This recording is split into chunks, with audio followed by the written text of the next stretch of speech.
For a TV channel, a streaming giant, and things are becoming incredibly desperate, it is often said it's desperate times, desperate measures, as one can imagine. You see, we live, don't we, in a world now that everything's at the click of a switch.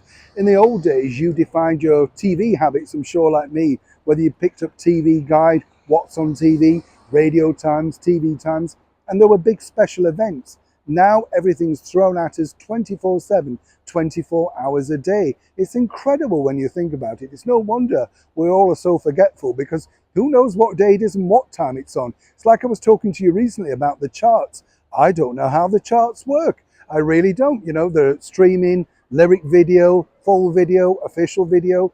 Where's the song? That's all I want to know. Are you like that? Back as ever though to your royal story of the day.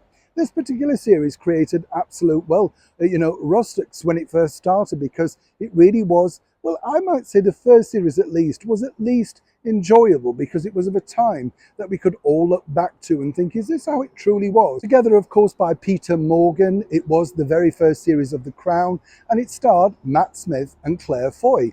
And as I said, I first very met them when they came to my studio to do the promotional junket for the show. The show hadn't gone out. We got no idea what The Crown was.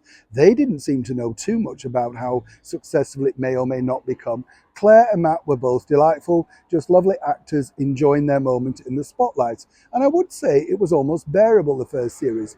Of course, it then went on and turned out to be a soap opera trash fest, including the fact that the great detail, the very sad demise of the beautiful Princess Diana.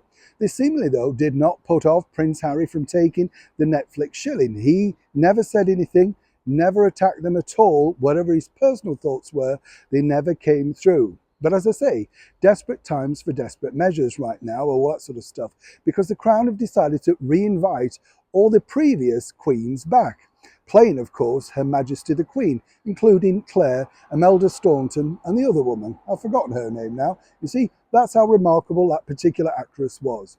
It's a very clever move, because apparently they want to wrap up this particular series, so they say, and it's set to come out in November of this year, as most of the Crown series has done so far. But what's interesting is it's a very clever marketing ploy, because they know that people actually enjoyed the very first series starring Claire and Matt, and that really was the pinnacle of making it the success that it became. Of course, with the rise of streaming and people unsubscribing at the rate of knots, they've got to come up with something to make sure that we still want to tune in and get our daily dose of glamour on the screen. Claiming, this is the idea, they're claiming that this particular series is really a homage to our late and wonderful monarch, a celebration of her 70 years on the throne. The more cynical of us might say it's a very clever move to remind people just how much our wonderful monarch was loved around the world, and indeed the very first incarnation of Her Majesty the Queen, portrayed by Claire Foy.